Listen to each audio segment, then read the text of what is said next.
Oi, pessoal, boa tarde. Vão entrando. Hoje é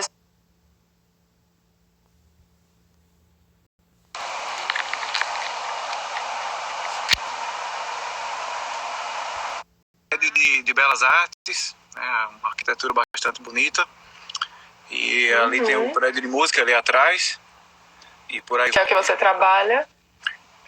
Eu trabalho, na verdade, aqui, nesse prédio aqui, que é a administração. É um prédio histórico, tem Certo. coisa de 100 anos. Não sei se dá pra ver aí, não sei se a imagem tá boa aí. Dá pra ver. Pois é. A gente vai já falar um pouquinho sobre o seu trabalho. Gilmar, obrigada por ter aceitado. Você acabou de sair do trabalho, imagino que deve estar um pouco cansado. Mas obrigada por participar, por compartilhar sua história com a gente. Eu tenho certeza que muita gente vai se inspirar em você. Eu queria que você começasse falando um pouco sobre você. É uma satisfação estar falando aí com você e para todo mundo que está assistindo, né? Eu nasci em Santa Cruz do Capibaribe, no Pernambuco, e cresci na Barra de São Miguel. Sei. Uma cidade pequena, né? É até uma questão meio complicada quando as pessoas perguntam de onde eu sou e eu tenho que dizer de onde é que eu sou, porque eu sou pernambucano de naturalidade, mas sou paraibano de coração, né? Eu cresci na Paraíba, foi onde eu comecei a estudar música também e estudei a minha vida toda em escola pública até vir para os Estados Unidos, né? As universidades aqui são consideradas públicas, mas o conceito é diferente do nosso conceito de escola pública, né? Então, comecei a estudar música na São Miguel, fui para a UFPB e recebi título de bacharel em música, instrumento de trompete, e decidi continuar a minha vida acadêmica. Foi quando eu vim para os Estados Unidos e fui para a Valdosta State University, que fica no sul da Georgia, onde recebi título de mestre em performance musical.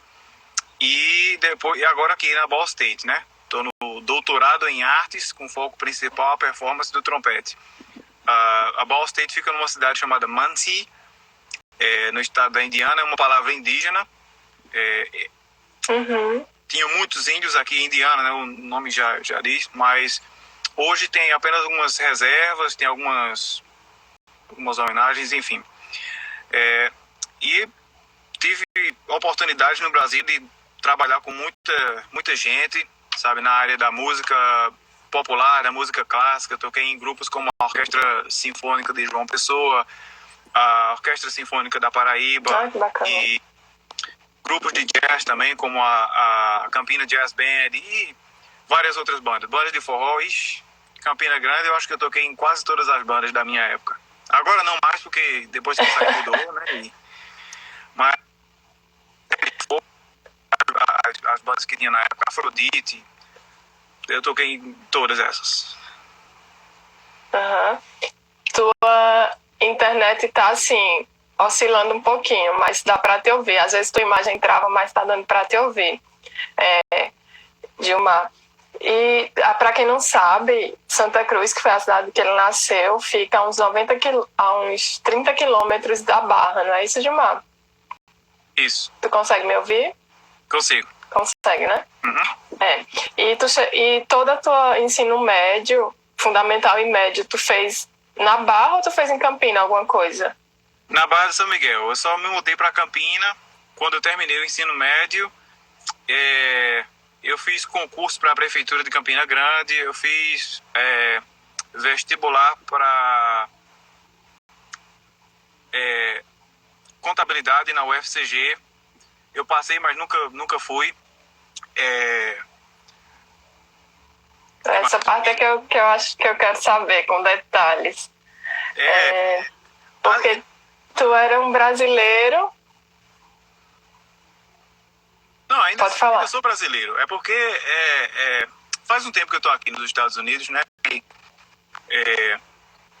Mas eu não tenho a cidadania americana, como muita gente pensa, né? Mas assim, então, uma das razões que me fez querer vir para os Estados Unidos é que assim, tudo começou a dar errado, né, no Brasil. Então, eu queria ser músico do Exército e E a banda do 14 Belog, no Recife, onde eu estava com 18 músicos, eles precisavam acho que de 24 músicos na época. Eu, como músico, eles me dispensaram. Então eu fui para Paraíba, né? Fiz concurso para PM, nunca entrei na PM. Passei no concurso da Prefeitura de Campina Grande, quando está na época de ser chamado, o prazo expirou. Passei para telecomunicações na escola redentorista e perdi o prazo da matrícula. Aí fui para o UFCG, aí fui aceito para o Enem para contabilidade, mas não quis ir para contabilidade, não achei que ia gostar de matemática e, enfim, de lidar com números. Aí eu acabei fazendo vestibular para música, passei, teve muita gente, inclusive da Barra de São Miguel, que disse que eu não iria passar, que era uma prova muito difícil e tudo mais. Mas eu passei. Vocês podem me ouvir? Tá um pouquinho ruim. Se você puder ir um pouco mais para perto daquele prédio, que eu acho que a internet você tá pegando é de lá, eu acho que ia ficar melhor. Tá travando um pouco.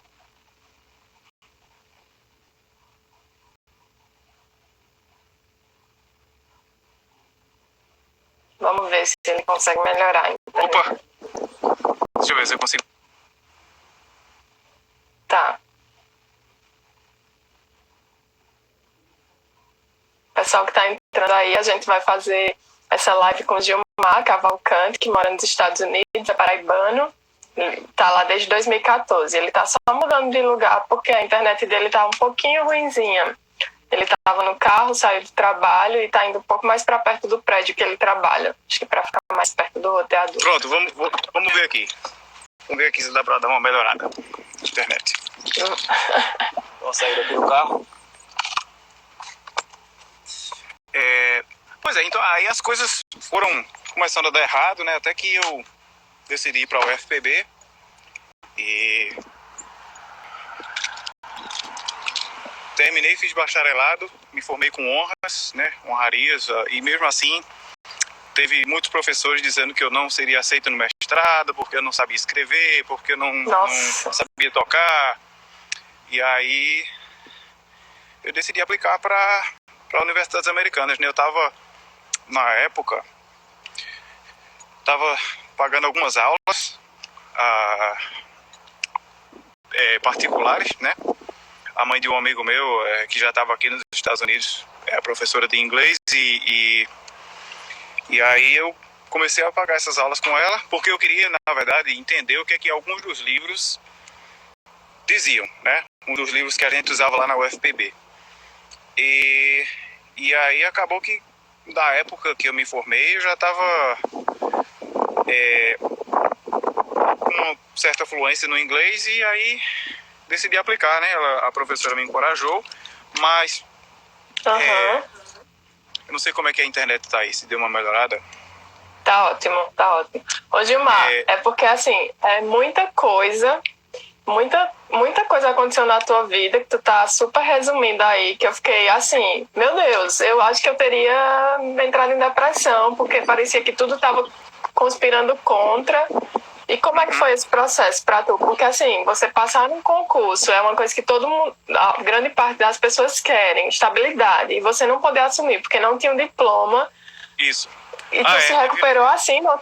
Como é que foi essa recuperação? Foi fácil do jeito que tu fala ou foi suado?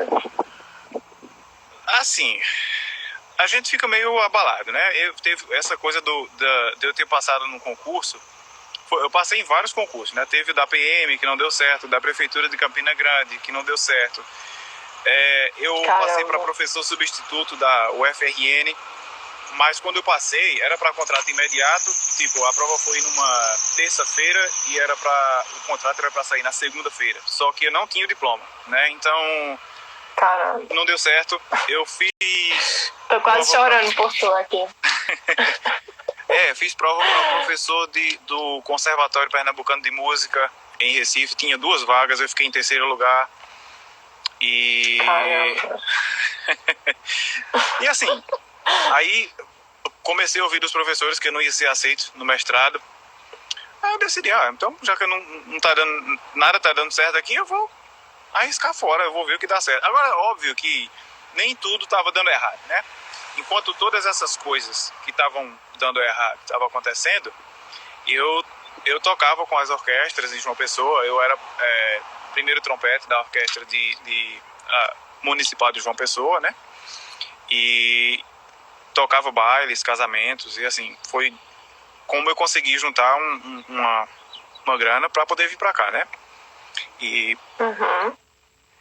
Mas assim, a gente fica meio abalado quando muitos dos nossos objetivos dão errado, mas a gente tem que pegar isso como aprendizado, né? E eu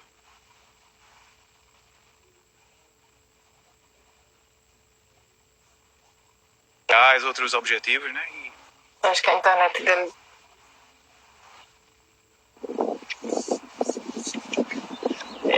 Gilmar, Alô? e como é que foi...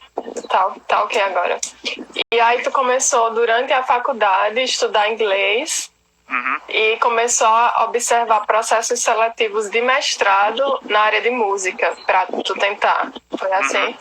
Isso. Precisou fazer provas? Como é que foi esse processo?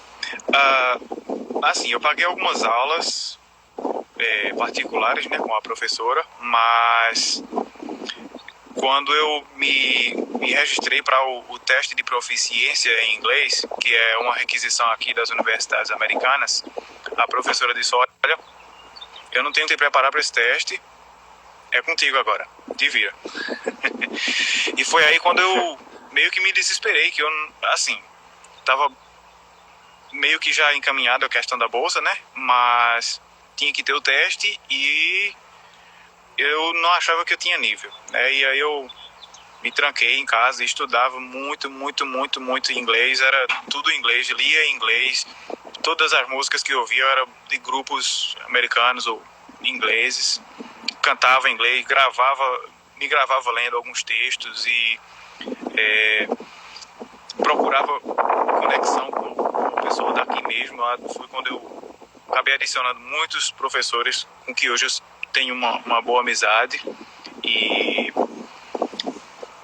foi bem complicado. Isso foi em que ano, Gilmar?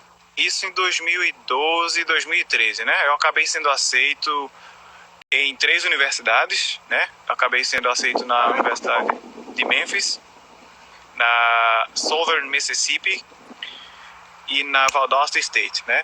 Então, por uma questão de conexão, eu me dei melhor com o professor lá da Georgia, né? A gente, não que eu tenha me dado mal com os outros professores, né? Mas eu sei. assim, a imagem, né? Aquela primeira impressão é que fica, né? E tudo mais, enfim. Aí a bolsa também, a bolsa aparentava ser melhor e eu acabei indo para Georgia, né? Eu vim para cá. E tu nunca tinha saído do Brasil até então? Não, nunca tinha saído nem para visitar. E quando vim para cá pela primeira vez, já foi, como a gente diz aí no Nordeste, de mala e cuia, né? E foi pesado. Tive que abrir mão de tudo aí, do emprego, que era cargo comissionado, né? E quando eu cheguei aqui, foi logo no começo do WhatsApp, não tinha chamada de vídeo ainda. A minha mãe mandou umas mensagens, né? A gente se falava e ela perguntou, mas e se der errado? Aí eu disse pra ela, vai ter que dar certo. Eu já larguei tudo aí. Então, vai ter que dar certo. Que corajoso você. Embora com um pouco de medo, né? Que eu tinha acabado de chegar e... Sim. Assim, eu tinha morado em João Pessoa e quando eu vim pra Valdosta, na Georgia, Valdosta é uma cidade bem pequena. Acho que dá metade de Santa Cruz. E foi um choque, assim, porque a cidade de Valdosta é uma cidade universitária. Quando eu cheguei lá em julho, no meio do verão, quente, eu nunca tinha visto uma quentura daquela. Meu Deus, um paraibano falando isso. Pois é. A sensação térmica que estava lá em Valdosta, média, nessa hora do dia, assim, era 48,5, chegou até 50 graus de sensação térmica, né? E é uma das coisas que a gente não ouve falar dos Estados Unidos, né? Mas, e para completar, João Pessoa está num movimento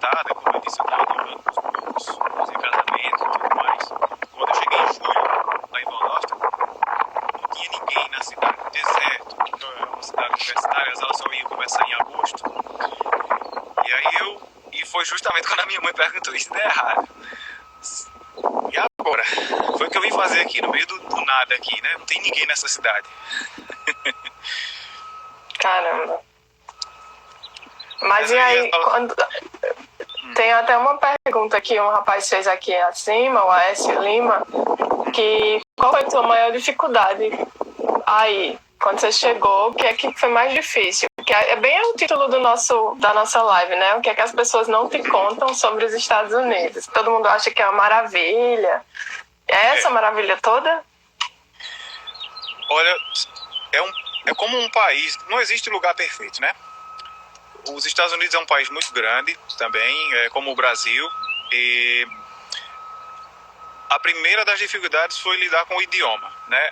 Embora eu tenha estudado muito e pudesse me comunicar, mas quando eu cheguei lá na Georgia, eles têm o sotaque, né? Aquelas gírias e tudo. Para eu me comunicar com as pessoas foi uma complicação. Eu consegui comprar uma bicicleta, eu nunca vou esquecer isso. E a bicicleta quebrou, eu fui pro centro da cidade, né? Que é onde eu...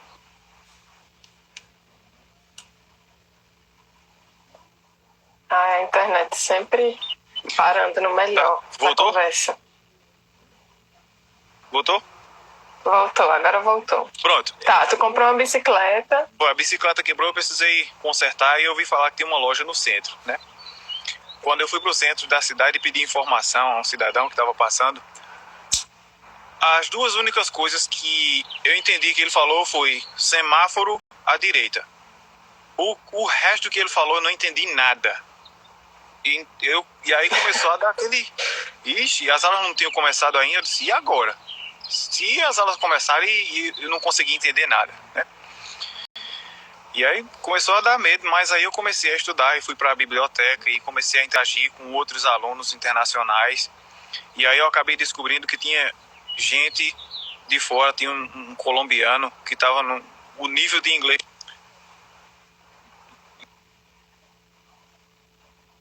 E aí o colombiano com um nível mais baixo de inglês que o meu, eu fiquei, ih, rapaz, e agora? Mas aí a gente começou a interagir, a melhorar o inglês, né? E foi dando certo, né?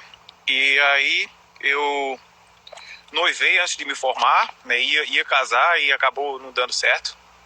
Eu decidi continuar a educação, eu vim pro doutorado, né?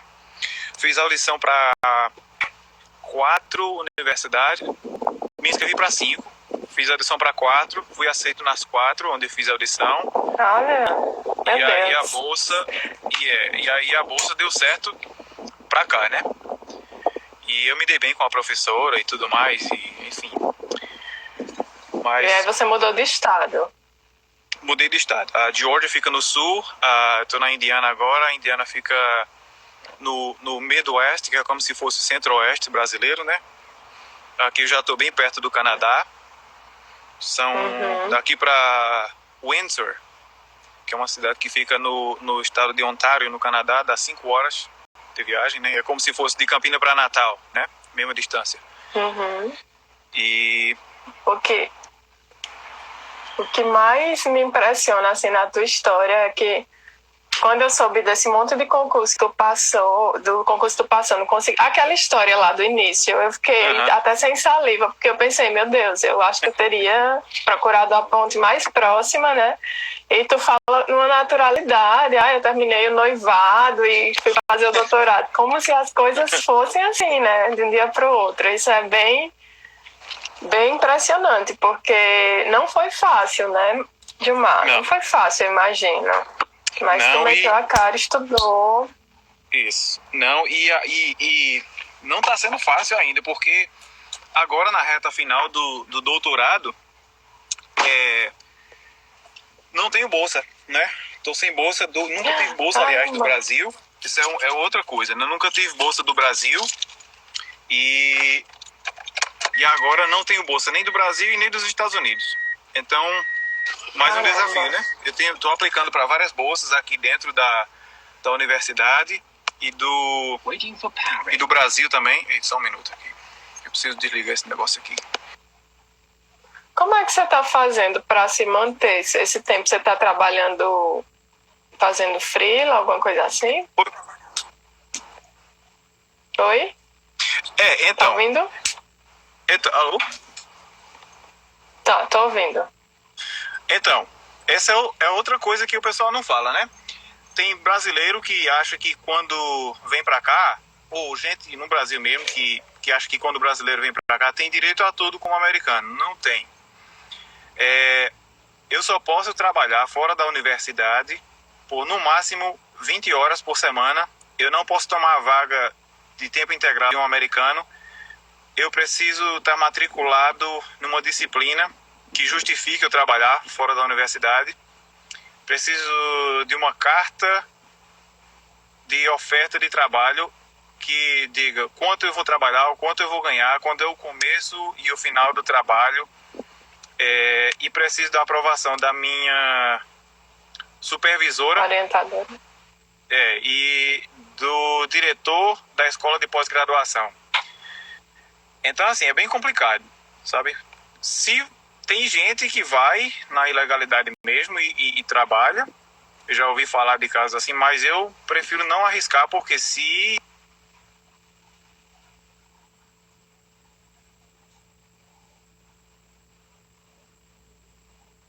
A internet dele deu uma... Se pegar, pode ser que você seja deportado e nunca mais possa pisar nos Estados E tu Unidos. perde o doutorado, né? Você perde tudo. Perde todos os direitos. Então eu não quis arriscar, né? Eu apliquei para vários trabalhos aqui dentro da universidade, acho que fiz umas 50 aplicações e um trabalho aqui deu certo, né? Que foi esse da administração. E é como eu estou me mantendo, né? Desde que eu saí do Brasil, a economia nunca melhorou e a cotação do dólar aumentou em quase 100%, o que não facilitou a vida quando eu precisava converter dinheiro, né? Aí acontecem, às vezes, alguns imprevistos, né? E a gente precisa converter dinheiro, né? Acabei gastando as economias, mas... E, assim, são desafios, né? Mas são desafios que a gente é meio que forçado a superar, né? E você consegue visto para ficar aí porque você está estudando tanto tempo, né? Já tem 6 anos, né? Você vai renovando, justificando em função do seu estudo. Isso. É o que eles chamam de continued attendance, né? A tendência continuada, né? Eu fiz mestrado e aí engajei no doutorado. E a outra razão para eu não ter ido para o Brasil também é essa. A última vez que eu fui para o Brasil foi em 2016. Me aconselharam aqui a não sair do país por enquanto, porque eles estavam mudando as leis de imigração e não sabiam se, mesmo com a carta da universidade, o meu visto seria garantido para voltar. E eles não queriam me perder como aluno, né? Então, me aconselharam a dar um tempo e... Enfim, mas, tá bom. E coincidiu também com as Olimpíadas e com a Copa do Mundo no Brasil, né? As passagens ficaram tudo caras. A última vez que eu fui, eu paguei uma passagem de $800 e volta. A mesma passagem não sai hoje por menos de $1.800. Então, mais que dobrou, né? Então eu fiquei... E o dólar R$5, né? Isso. Aí eu disse, mãe, me perdoe, eu lhe amo, mas infelizmente a gente tem que priorizar as coisas, né? Gilmar, e tu se arrepende em algum momento de ter feito isso? Mesmo passando por essas dificuldades aí ultimamente? Não, eu não me arrependo não. São dificuldades que me ensinaram coisas que talvez eu não aprenderia, sabe? Isso, coisas para a vida. Não falo apenas da questão do título, né? A questão do idioma, mas muitas outras coisas, de vivência mesmo, sabe? Como lidar com burocracia, de como lidar com uma cultura totalmente diferente da sua, né? No Brasil a gente para almoço, só um exemplo, né? No Brasil a gente para almoço. Então, geralmente entre meio-dia e 1 da tarde é almoço. Não tem aula, não tem palestra, não tem nada. Aqui, almoço é quando você puder comer. Então, muitas vezes eu não almoçava. Meus horários, por exemplo, teve um semestre que na sexta-feira eu tinha 4 alunos. Eu começava a ministrar aula das 8 da manhã até meio-dia. Meio-dia às 2 eu tinha ensaio. E das 2 às 5 eu tinha mais alunos. Caramba. Então, assim, não tinha horário para almoço. Então, assim, é outra cultura. Isso no Brasil ninguém faria isso, né? Não, tá doido, a gente precisa viver, né? Mas... Eles são super pontuais também, né? Coisa que a gente não é. Isso. A gente fala que vai e não vai, eles vão, né? Eles se falam que vão, né? Tem muita coisa que você deve ter esbarrado aí. Isso. Gilmar, Pode continuar. Essa mesma coisa. Você não responder e-mail é falta de respeito. Você chegar 1 minuto atrasado, 1 minuto que seja, o pessoal já vai olhar diferente para você. Já é falta de respeito. É tipo, por que meu tempo é valioso e o seu não é? Né? O que é que você quer dizer com isso, né? Enfim. É verdade. O Carlos Diego perguntou se depois que acabar o doutorado você pretende voltar ou se você pensa em ficar aí, conseguir um emprego aí e continuar a vida por aí. Bom, no momento, dependendo das oportunidades, eu não sei, né? Eu tenho uma namorada, não sei qual vai ser o propósito americana? dela. Ela não fala português, então assim, no momento, talvez, se aparecer oportunidade por aqui, talvez eu fique por aqui. Mas oportunidade é oportunidade. Eu não tenho emprego, então eu diria que onde eu puder viver bem e me comunicar em português ou em inglês, são os 2 idiomas que eu falo com uma certa fluência, né? Eu acho que talvez as oportunidades aqui no Brasil sejam até maiores, já que você tem uma formação, né, fora, nos Estados Unidos, em universidades que são bem renomadas. De repente, cabe avaliar, né, o que é que vai ser melhor para você. Qualidade de vida vai contar muito, né? Com certeza. E, assim, o meu objetivo é compartilhar de todos esses aprendizados, né, que eu adquiri durante a obtenção desses títulos. E eu tenho projetos na área de pesquisa. Eu gravei 10 estudos, já são 10 peças solos que eu provavelmente, me esforçando bastante para lançar logo, né, em breve, como um álbum, né? E tenho também 2 livros para trompete que eu estou pretendendo reeditar, traduzir, e eles estão fora de catálogo no momento, mas são 2 livros importantes. Um deles, inclusive, é brasileiro. E eu pretendo lançar esses livros. Então, assim, mesmo no Brasil, ou aqui, ou no Canadá, onde quer que esteja, eu estou procurando servir a música brasileira, a música mundial, né? E espero que seja possível. Pós-doutorado, você pensa ou não? Nem pensar em estudar mais? Assim, estudar em programas, né? Uhum. No momento, talvez pela natureza do meu curso aqui, né? Geralmente, os cursos de doutorado aqui, eles têm uma carga horária de 70 créditos, né? Entre 45 e 70. O meu programa tem uma carga de pelo menos 90 créditos e o meu, especificamente, vai ter 97 créditos. Então, é bem puxado. Eu adoraria tirar uma pausa de estudo por enquanto, né? Mas, se houver uma oportunidade, por exemplo, tem essa bolsa aqui, é para pós-doutorado em, sei lá, pesquisa da pedagogia do trompete no Brasil ou no mundo. Eu, com certeza irei pegar, né? Oportunidades a gente não desperdiça, né? E fala um pouquinho sobre o teu trabalho. Você é musicista, dá aulas particulares aí na universidade, é pesquisador, empresário. Isso. Estudioso. Empreendedorismo. Empreendedorismo em música é a minha área secundária aqui do doutorado, né? É uma coisa que é obrigatória aqui nesse programa, é uma diferença de muitos outros programas, que é uma área secundária obrigatória. Então, eu decidi por empreendedorismo em música, né? É como a gente vai vender o nosso trabalho, né? Eu sou músico e como é que funciona o mercado da música no mundo de hoje, né? Existem muitas coisas diferentes entre Brasil e Estados Unidos, entre os dois mercados musicais, né? Como é que você vai fazer para sobreviver aqui ou no Brasil.